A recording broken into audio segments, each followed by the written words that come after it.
Greetings, YouTube. As some of the people on my channel probably already know, my favorite version of the game Gamma World is the 1992 edition, which was the original 4th edition. It's a one-book game. The modules are useful and expand upon that, but it's a wonderful standalone product. I don't have it here. I've actually had it in my pack. I've been reading something on it recently. And one of the things about it I liked is the way they handled the cryptic alliances. Now, cryptic alliances in Gamma World have been around from the very beginning. And the cryptic alliances were political affiliations, usually based on religious or philosophical lines. Or not necessarily religious, well, sometimes purely racial. And for example, the most famous I can think of off the top of my head is the Knights of Genetic Purity. Humans should rule, anyone with a mutation is inferior and should be expunged from the earth. Think the Warhammer 40,000K human supremacists, flat out. Everything else shall be burned. Then you had the supremacists who believed that animals should rule. You had people that worshipped computers. You had people who worshipped radioactive sites and are big into mutations. You had the created, which was androids and robots. You have the Iron Society, which was all about mutant humans, the altered ones, the new humans that should rule the world. So there were lots of different cryptic alliances, and there was almost always one that become attractive to at least some of the people in your party, and they were frequently used by me at least as the enemy. For example, most of the ones along really severe racial lines were viewed as hate groups and were seen very much as the enemy.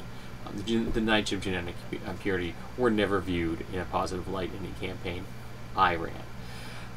But I've been thinking about, instead of having as many groups fracturing along racial lines, and in this kind of world, racial lines are vast, because anything can be sapient in this game, essentially, including plants.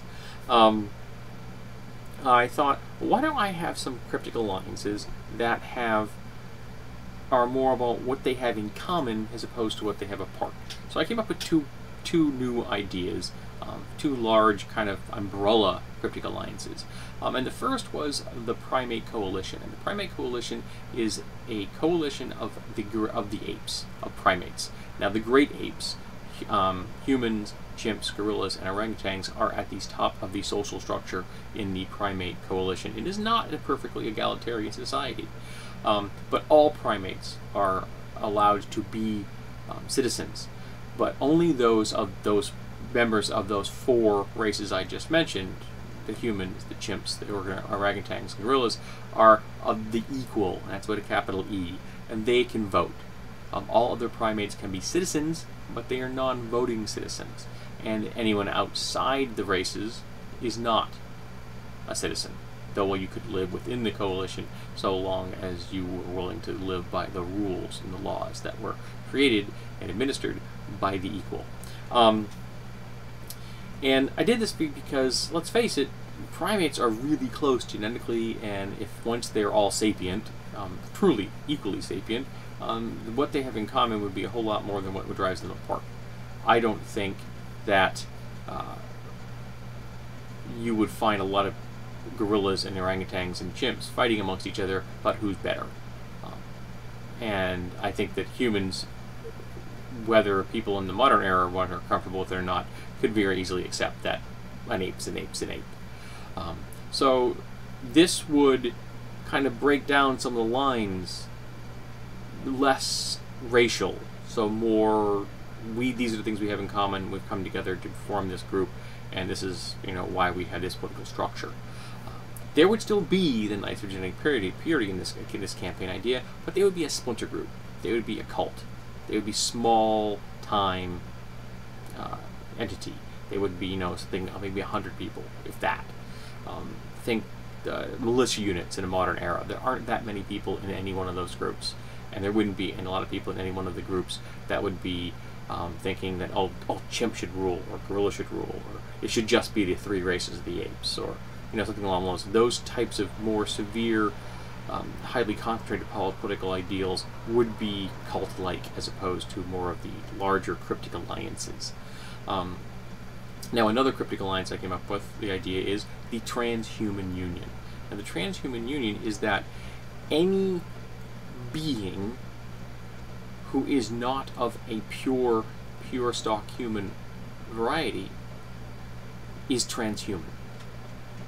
It isn't necessarily postulating that they are better than human. It is simply that they have moved past human. So this is open up to any of the races that are humanoid but are not human, not pure strain human. So it could be the altered ones.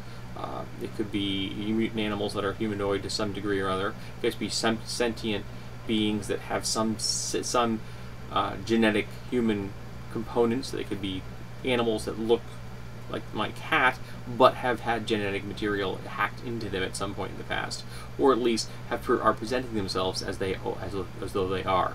It could also be androids and robots and AIs, because they could consider themselves to have moved past humanity because humans created them, and yet then they consider themselves the next step. And you could also have people who had been uploaded before the war, whatever the war in your campaign is that ended the world as we know it. So they are copies of human minds that were put into AI structures. So they're put into advanced computers, and they are still an extent from before the war. Now, some of them could be tied to a base because they're stuck in a computer, but some of them, as the world began to fall apart, as you know, the system began to collapse, were able to get themselves into a robot or android body, or were already in them for some reason, and so were able to move away, keep themselves safe and functioning all these, you know, decades in the future after the or centuries after the war. And again, this is built around the concept of trying to find the things that bring the people together as a commonality, which is all of these beings consider themselves to have been stepped beyond humanity. Now, of course, you would still have splinter groups that may say, okay, we're now beyond humanity, we no longer need humanity, let's wipe them out. And some of them, sorry, I have a cat that's doing things I don't want the cat to do. So you could still have some conflict within that political structure. And one of the things that both the Primate Coalition and some of the Transhuman Union may not want to be widely known, or maybe they do, depends on what their personal political view is that there was a significant transhuman element before the war. So before the war, there were human beings that had themselves hacked genetically to be furries, to be animal fusions, to have themselves uploaded into computers. So there were people that were actively doing these things before the war. And some of those people that had themselves modified to become another race had their gene line equally modified. So there could be cat people walking around that were in existence prior to the war, and after the war, they just kept right on going. Just as there were humans that kept right on going after the war, those that were pure strain, and those that were altered by the mutagens and nanobots, or whatever it is that is in your world that's making mutant humans. So that could be considered a secret, or an open secret, or it's just common knowledge, how you want to play it out. For example, the nitrogen purity, that splinter group I mentioned, would not want people to know that. They would want the mythology that humans have always been pure and they always will be. That no one would ever knowingly change themselves to be something else. That would not be something that they would want widely known, because that really kind of undermines their entire political movement. Because, well, if humans were doing that before the war, there must be a reason. It must have been okay. If it wasn't okay, they wouldn't be knowing. So it undermines them politically.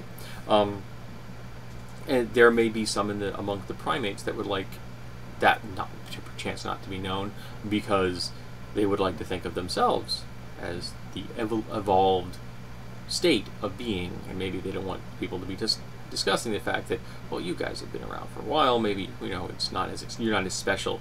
Maybe we all should have voting rights. And of course, you could have different varieties of political leanings within these two major cryptic alliances. There could be conservative members of the Primate Coalition who want to make sure that the status quo is never changed, and you could have liberal ones who would like reformists that would like to see all the primates within the coalition have voting rights. And then even further ones out that would open up the coalition to anyone that's sapient, essentially breaking down the very concept of an exclusive cryptic alliance and trying to create an egalitarian society. Obviously, it's an uphill battle in a world like this, but they could be trying. And the coalition and the union members, the Transhuman Union, could be a similar idea. There would be those that would just want to open it up to anyone, or there could be splinter groups within that say, no, the created, the ones that were designed, the machines that were designed by humans, were the logical inheritors of humanity. The robots, the androids, the AIs, because they were created as, at least in their mythology, as the successors to humanity. And you could have some supremacists within a group that's saying racial alliance. Well, no, the humanoid animals are obviously the successors because they're better than humans in some level. So you could still have factions within them and the splinter groups ideas that I mentioned as far as cult-like groups.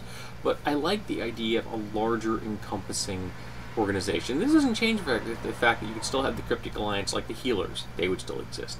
The Brothers or the Brotherhood of Thought, they would still exist, though I might change the name to be less gendered. I don't know what the proper term... See, the problem is that there isn't, in English, there isn't a really good term that is genderless, that has the same level of affection and connection as brother or sister. Sister and brethren, they have that connection. I don't know of a generic comrade is the closest thing I can think of, and to me that isn't it. It doesn't have that familial connection as brother and sister does.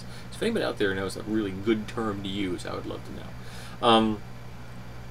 But so you could have the Cryptic Alliances from the game that I just mentioned, the 4th edition, or at the end of the game world versions.